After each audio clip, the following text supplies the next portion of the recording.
Hey, what's up, everybody? I want to welcome you to another episode of the Dreamers Pro Daily Recap, where we give you a recap of all of the hot topics that we covered that day. You can catch them in their long format and also catch it fully streaming for free on Apple Podcasts.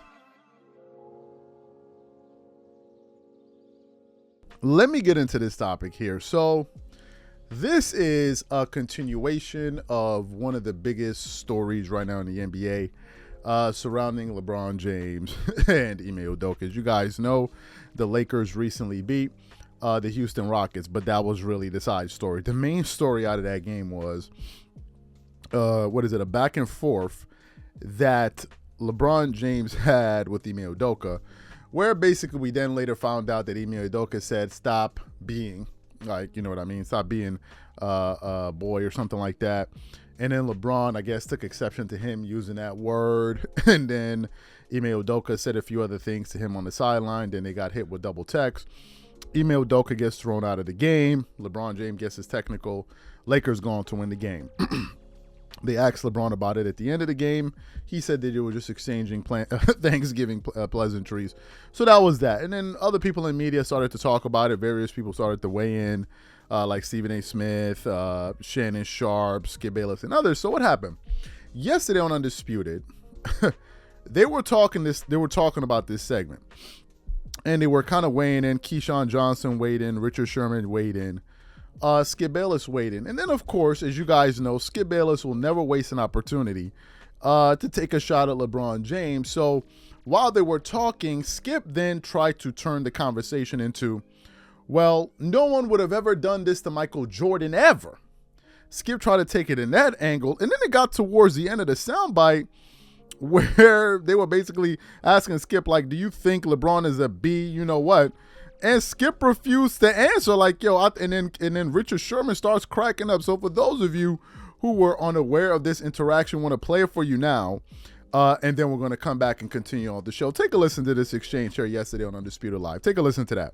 The point is that he does not have high respect for LeBron's toughness, his physical toughness, his sort of mental toughness under fire. And to me, to Richard's point, the three of us go back and forth about Michael Jordan versus LeBron James and the GOAT debate. This is another reason why I can't even begin to acknowledge LeBron as being in the same conversation with Michael Jordan, because trust me, back in the day, no coach would have ever dared to speak to LeBron's face during a game like Ime did. You mean Michael's face? To Michael's face. Yes.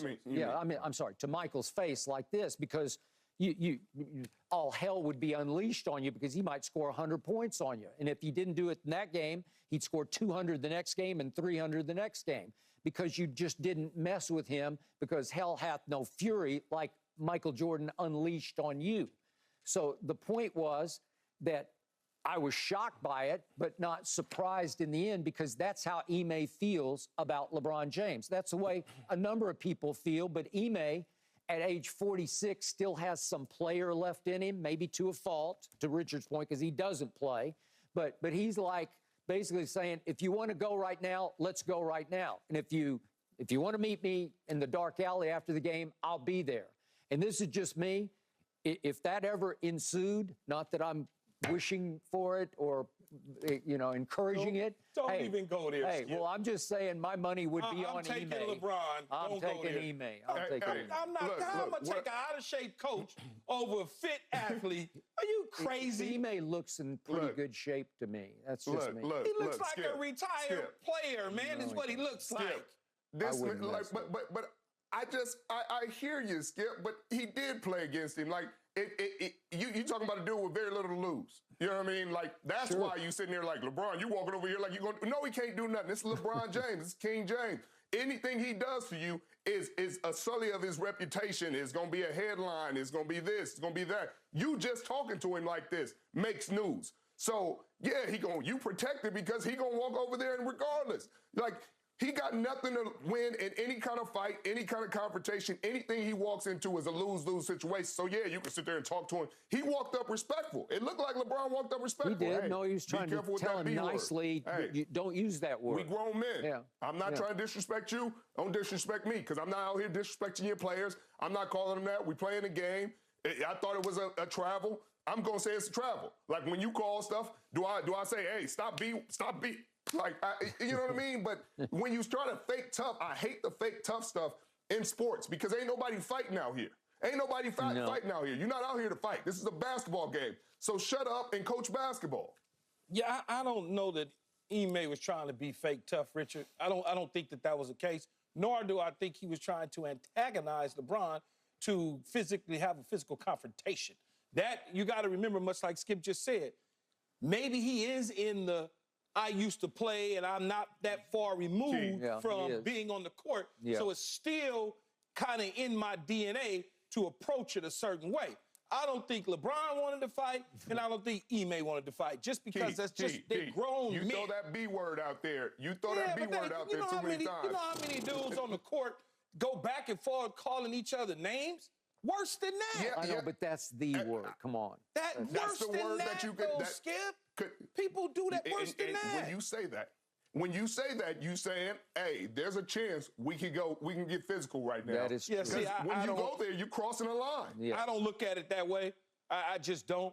I'm sure he's not the first person to say that to LeBron in the course of a basketball game. Well, timeout. I got to point out, Draymond got suspended during the NBA Finals in large part because he yelled that word at LeBron as they went up court, and then he kicked him in the midsection. That's what I'm saying. Okay. So, and I'm sure LeBron done said it to somebody throughout the course of basketball too. And then back to what you said about Michael Jordan, the TV cameras and the microphones and all that wasn't around in that day and age the way it's have evolved now, Skip.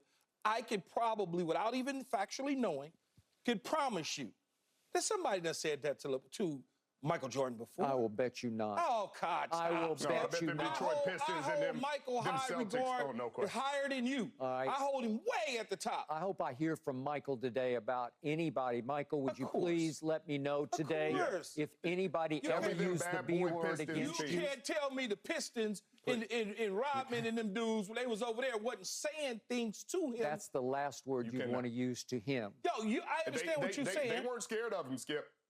I guarantee you that. They were horrified but not scared because they knocked him on his tail. That there's a whole book that was written about the Jordan rules. If he elevates, he goes down, right? Yeah, of course. That was the Skip, plan. If I'm calling you that, Skip, and I'm knocking you to the ground, I'm not scared of you. I'm okay, but nobody's calling him the B word. That's the manhood word. I guarantee. I can 100%. Like I said, without me actually knowing, I can almost guarantee you that it's been thrown around MJ at some point in his career. Just not that. Of course, and neither is LeBron. Come on, Skip. You don't know. I don't know. That's the way a lot of people. They look at LeBron as a nice guy, a really nice guy. Good. So you heard the exchange there. Skip was basically saying that he doesn't believe that LeBron is gully. He don't believe that he's tough. He thinks that he's a nice guy. And it was funny to hear Richard Sherman kind of, crack up with him once he realized what Skip is saying. Now, funny enough, we produced the show around this yesterday. And as I told you dudes, as I told y'all, some of these LeBron fans got tight with me that I was calling their Shannon Sharpe out for that weirdo behavior that he displayed yesterday when he decided to talk about a man's business with a woman and bring it up because they're discussing LeBron. Like, yo, what are we doing? Like, what are we doing? Where they do that at? Like, yo, I heard you did such and such with such shit. Like, yo, what are we doing to defend LeBron, right? So some of them got mad at me, and then Suge Knight hit me up in the comment section. Well, not really Suge Knight. Some dude hit me up talking about yo, I hate your lips. I swear to God, that's what he said. He's like, yo, I hate your lips. He's like, I hate your eyes. I hate your head with your peanut-shaped head. I think you soft. That's coming from me. And I'm like, yo, okay, Suge, I got you. You're really scaring the hell out of me, man. I don't know. I never met anybody scarier than this growing up in the BX, man, you really got me shaking in my boots. Right? I was shaking. So some people took it a kind of way. Listen, I think that Skip believes that LeBron is a nice guy. And in sports, that can at times have a negative connotation. Because the fact of the matter is, in competitive sports, especially at that level, at the professional level, the NBA, the NFL, these various leagues, you know, the margin of error is so small, and people are looking to gain any type of mental advantage that they can over you. And in most cases, your opponents will try to rip your head off. They're not up there to chum it up with you, shake your hand, do all of that stuff. And if they see it as someone like, okay, this person is not really harboring any animosity towards me on the court or wherever it is, then they're going to look to exploit that. And for whatever the reason is, in most cases, weakness can be viewed as a sign. Kindness can be viewed as a sign of weakness. It is just the bloody truth. Believe it or not. That's why it always doesn't pay to be a nice guy. This is just the fact of the matter, because you may be thinking, oh, I want to be a nice guy and show that I'm a nice guy, but people are not viewing it that way. They're not. They're going to look at it, maybe I can get over this guy. Maybe I can elbow him and he's not going to do nothing back. This is what people really think. And I've seen this take place in the workplace. For instance, my my father, who's a business person, employs a few hundred people, and if you see him in his workplace, he doesn't seem like a nice person. If I wasn't related to him, I'd be like, man, this guy, he doesn't seem nice. And at first I used to wonder, I'm like, why is he being this way towards his staff? Like, why is he so cold? Why is he so stern? He rarely smiles with them. Until I realized that familiarity breeds disrespect. That's really what happens. You're too nice. People think, oh, he's a pushover. The next thing you know, people start taking advantage of you. Next thing you know, people start trying to get familiar with you. Next thing you know, people want to start cracking little conversations with you. And that's how you find yourself in a mess, right? I hired somebody too long ago that I got rid of. And the guy, like, every time I would see him, he would be trying to have these small talks. He's like, oh, so you like basketball? I'm like, I didn't hire you for this. I don't want you to get into my, so I would just cut the conversation short with him. Because the next thing you know, they're going to be trying to message you and get into all of that. And I think that is how some of LeBron's contemporaries view him, or in this case, at the very least, Skip views it. Skip, but like, genuinely, he is a nice guy. Genuinely. There have been a lot of cases where LeBron should have snuffed some dudes in the NBA, period. Danny Granger was one of them. What is it? Is it Isaiah Stewart or whatever, the Piston player that was running around like, I don't know what. You saw Carmelo Anthony. Carmelo Anthony was saying it like, ain't nothing going to happen. That should have been LeBron. LeBron would have been like, my bad. But then you taking it to LeBron is a big deal. He could have, and I think it's those moments where people look at LeBron like, yo, son, you 6'8", you 250, 260, 270, whatever the hell you are. Why you being so nice to these two? And as of recent, you've been seeing LeBron trying to kind of like, pushing back on some cats. But I thought it was pretty funny where Skip was basically saying, this is another reason why I cannot view LeBron as a Michael Jordan guy. And they brought up a good point in that soundbite if you listen. He said that the Pistons were not afraid of him, Jordan. They were horrified of him, horrified of him. What did he mean by that? I have to sit back and really think about that. I think that what Skip essentially was saying was, were they afraid of him in terms of like, I'm afraid to physically or get physical with this man? No. They were horrified, however, that if they do certain things, if they do push some of his buttons, he would potentially embarrass them. And I think that's the difference. And ultimately, I think that's the point that Skip Bayless was trying to make. So to me, man, I thought it was hilarious. I think Jordan and LeBron are two totally different type of players. They have two different type of personality profiles. And I think that it's either you like LeBron or you're going to like a Jordan type of guy. And I don't think you can be both. I don't think you can be a LeBron guy and be a Jordan guy. I think some people that try to act like as if, I love him, I think they cap him. Let me get into this topic here. So yesterday, we produced some LeBron videos, and these cats was coming for us in the comment section. Some of these dudes was looking for me on, they came for me on, on Instagram. One dude, Suge Knight, caught up with me, not the real Suge Knight, but this dude came on there talking like Suge Knight, you don't like it. Well, he said something like, I don't like your lips. I don't like your head, shaped like a peanut. I think you soft. I was like, bro, I don't want no problems, daddy. I don't want no problems with you. Some people felt the type of way, but I'm gonna say what I think, and that's what it is. Because when it comes time for these dudes to be saying what they think, they say exactly what it is, what they think. So here's why I got upset yesterday. I got upset because of the comments that Shannon Sharpe and Richard Sherman said, where they were basically trying to make it seem like LeBron was above trash talking or dudes talking trash to him on a basketball court, when I've seen it happen with everyone. I've seen it happen with Kobe. I've seen it happen with Michael Jordan. I've seen it happen with some of the greatest players of all time. But when it comes to LeBron time, all of a sudden, well, why you disrespect them? What you mean why you did? They're competing. What you want them to do? Like, yo, there go LeBron. Let me not do nothing. I mean, here you go, LeBron. Of course not. Dudes are going to go at you. You saw LeBron James and Kevin Durant go at it in an NBA Finals. What's Kevin Durant supposed to do? Like, no. And they were like, no, but you don't say that type of word. How do you know LeBron never said that to somebody else before? So he could say it to another man, but another man can't say it. So LeBron is more of a man than the rest of these guys. And I got upset with him. And then some of these guys were trying to make it seem like, oh, how could you go about LeBron? You call him the B word. I'm like, yo, cut that out. You acting like as if he's some saint when he plays basketball, like you've never seen Duke bark at people before. Like, I was like, what are y'all doing? So what happened? Yesterday, they were discussing this on, on Undisputed Live with Keyshawn Johnson, Richard Sherman, and Skip Bayless.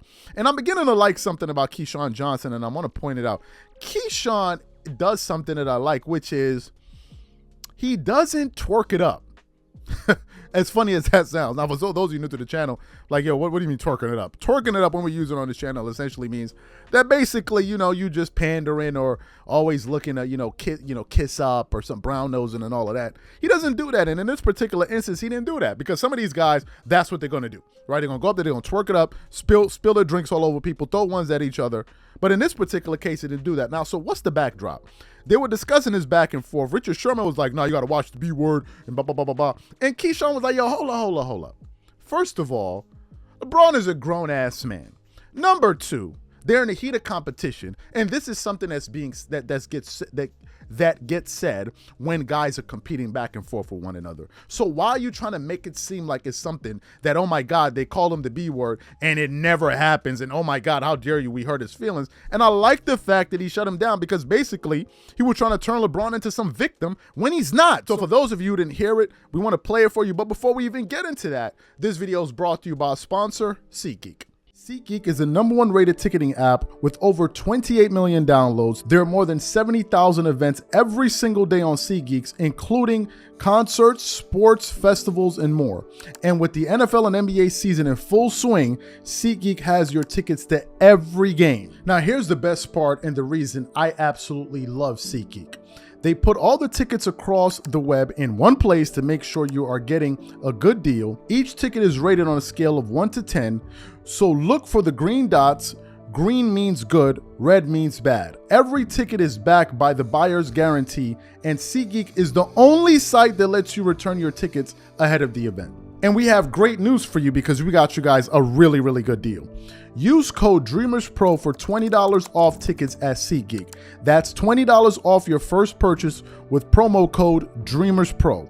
Make sure you click the link in the description to download the app. And remember, when you try SeatGeek by using the link in the description below, just know that you're helping this channel. So what we want to do is want to play the exchange between Keyshawn Johnson and Richard Sherman, and then we're going to come back and continue on the show. Take a listen to that there. We grown men. Yeah. I'm not trying to disrespect you. Don't disrespect me, because I'm not out here disrespecting your players. I'm not calling them that. We playing a game. I thought it was a travel. I'm going to say it's a travel. Like, when you call stuff, do I say, hey, stop B? Like, you know what I mean? But when you try to fake tough, I hate the fake tough stuff in sports, because ain't nobody fighting out here. Ain't nobody fighting out here. You're not out here to fight. This is a basketball game. So shut up and coach basketball. Yeah, I don't know that Ime was trying to be fake tough, Richard. I don't think that was the case, nor do I think he was trying to antagonize LeBron to physically have a physical confrontation. That, you got to remember, much like Skip just said, maybe he is in the I used to play and I'm not that far removed from being on the court. Yeah. So it's still kind of in my DNA to approach it a certain way. I don't think LeBron wanted to fight, and I don't think Ime wanted to fight, just because they're grown men. You throw that B word out there. You throw that B word out there too many times. You know how many dudes on the court go back and forth calling each other names? Worse than that. Yeah, I know, but that's the word. Come on. That's the word that you could, Skip. People do that worse than that. When you say that, when you say that, you saying, hey, there's a chance we can get physical right now. That is true. Yeah, see, when you go there, you're crossing a line. I don't look at it that way. I just don't.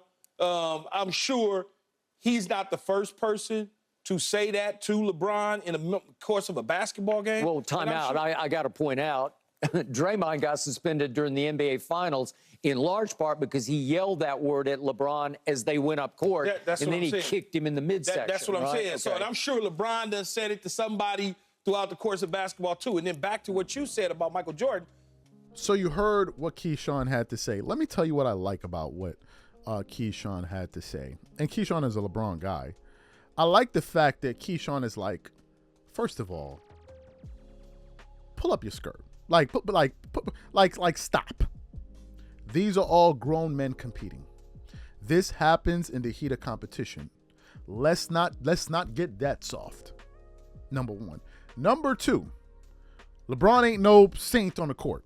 I've seen him go at cats. I've seen cats come at him, and I've seen it happen with that. I saw guys go at Kobe, and I saw Kobe go right at guys. I saw you guys try to talk trash to Kobe Bryant. I've seen Kobe Bryant talk trash to them. I've seen guys go at Kevin Durant. I've seen guys go at it happens in the heat of competition. So to make it seem like as if he was I'm happy that he shut that narrative down. The second part that I liked was this. He was basically saying LeBron not above trash talk. He's not above it. He's not above being trash talked to. Why should he be above it? I like the fact he's like, stop trying to make it seem like this dude is exempt. They're all competing. And LeBron fans hate when I say this. But I just believe that. Like, y'all try to make it seem like, well, to some of them, this is their deity. All right, some of these guys really worship LeBron James. Some of these guys on some weirdo beat. Like, they really take full offense.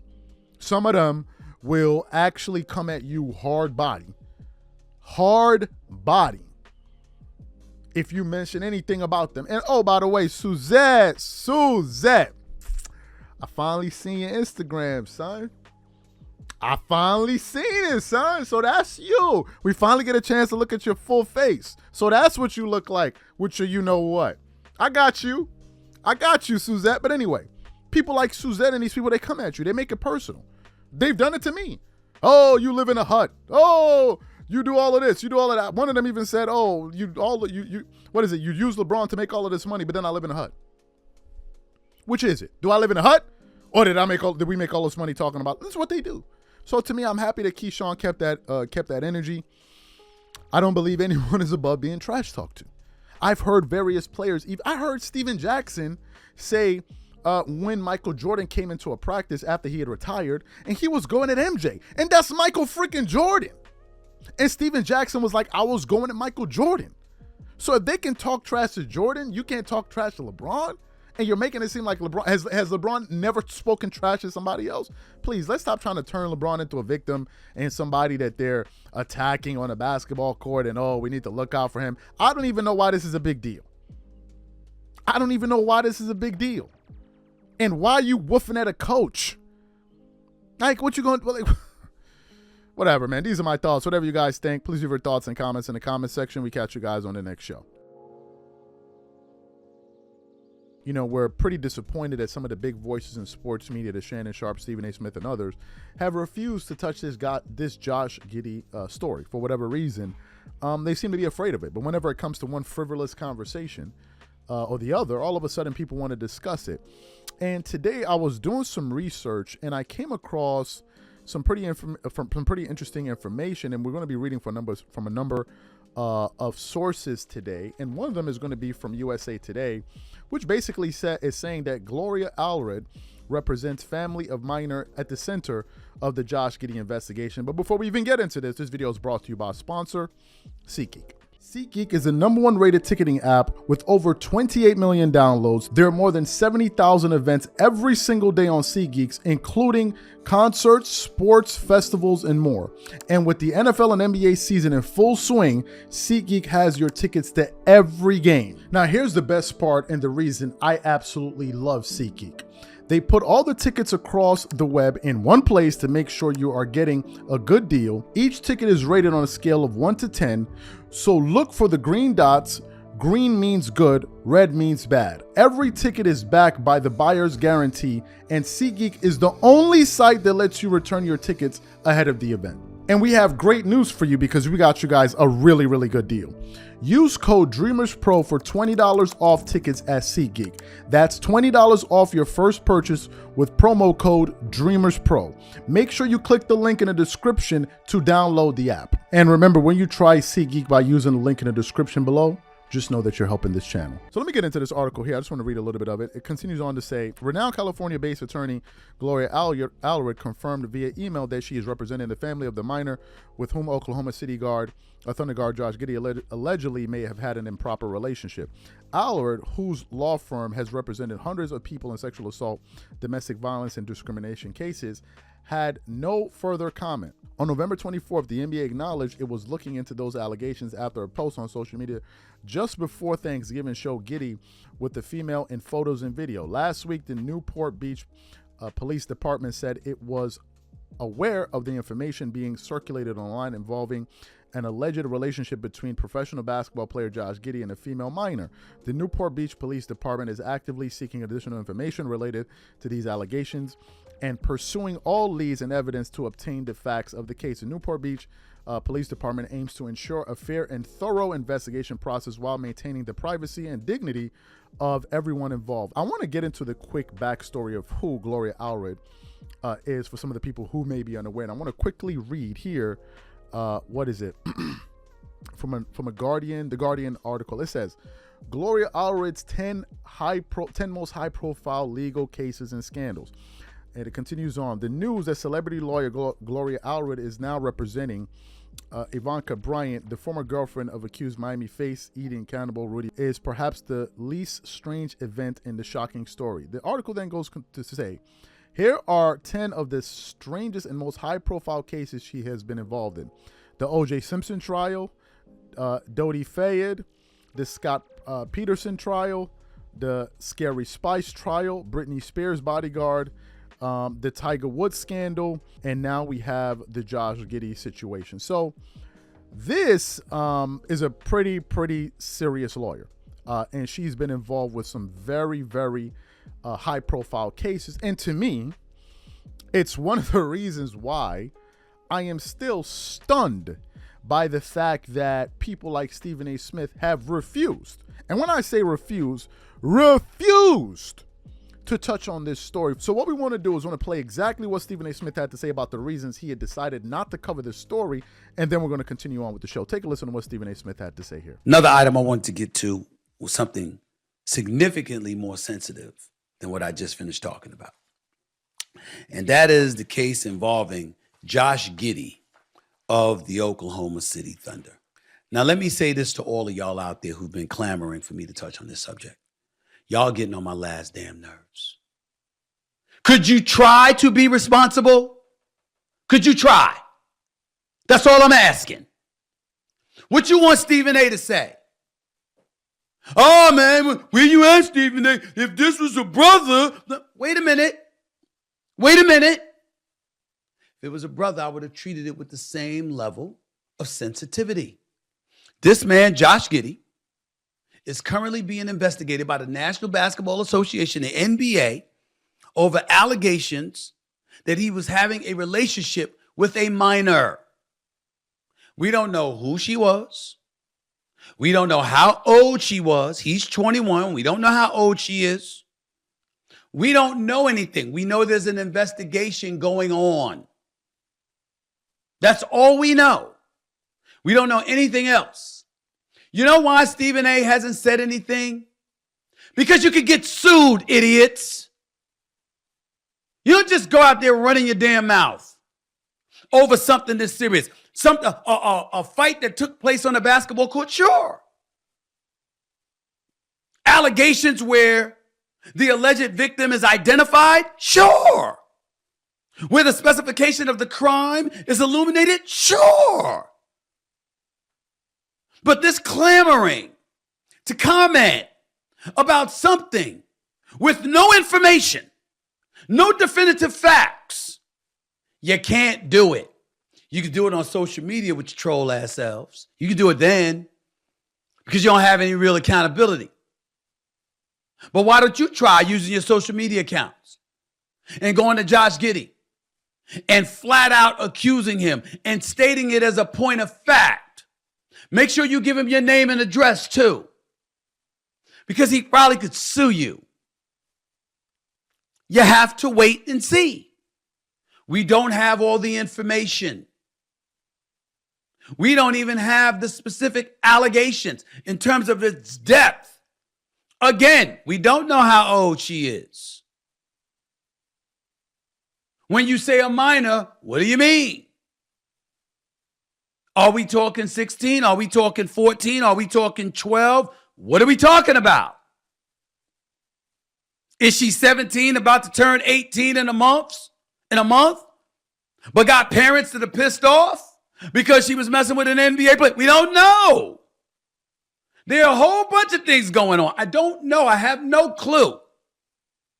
If I had a clue, I would have spoke on it. But I don't. And that's why I haven't said anything. And my advice to y'all is to shut the hell up and do the same. The investigation is ongoing. We're going to find out something. And when we find out more information, we'll speak on it. When Josh Giddey was asked, he said he couldn't comment on it. That's what he said. Quote, I understand the question, obviously, but there's no further comment right now. That's what he said. I get the question, guys. I completely understand you guys want to know about it, but just for right now, I don't have anything to say. It doesn't sound suspicious, no doubt about it. Fair enough. But that's not enough to engage in dialogue about it. Not over the digital airwaves, linear airwaves, anywhere else. Can't do it. And Dagenot, the head coach, when he was asked about it, he said it was a personal matter and I have no comment on it, and that will be my answer on anything related. What you want Stephen A to say? What you want me to say? You want me to act like I was with him? And I saw exactly what he was doing, who he was doing it with. And so you heard what Stephen A. Smith had to say. To me, I think it's a travesty that no one is discussing this, especially given the fact that the moment the Von Miller case broke, they immediately took a pause out of ESPN First Take to talk about that story. And none of the facts, or not, but basically some of the facts were still coming out. We're now actually hearing that his pregnant girlfriend actually said that she denounces, the allegations, and now we're getting conflicting reports. But they felt at that moment in time that they had all the information to at least report the news. But in the Josh Giddey story, they have yet to go out there and report anything on this story. And to me, is absolutely stunning. It's absolutely no one is saying make an accusation, but these are various developments that no one is even discussing at all. How is this possible? That no one wants to touch this story at all. I don't understand. Why is this particular case unique? Why is it unique? Again, no one is saying to cast the judgment. We're saying report the news. And I don't understand the difference between reporting the Von Miller situation when there's more information still coming out, the Kevin Porter situation when there's more information coming out, and the Josh Giddey situation where there's more information coming out. Now, some of the people say, well, those guys were arrested, so therefore what? They're going to jail? So what? They've been convicted? What are we talking about?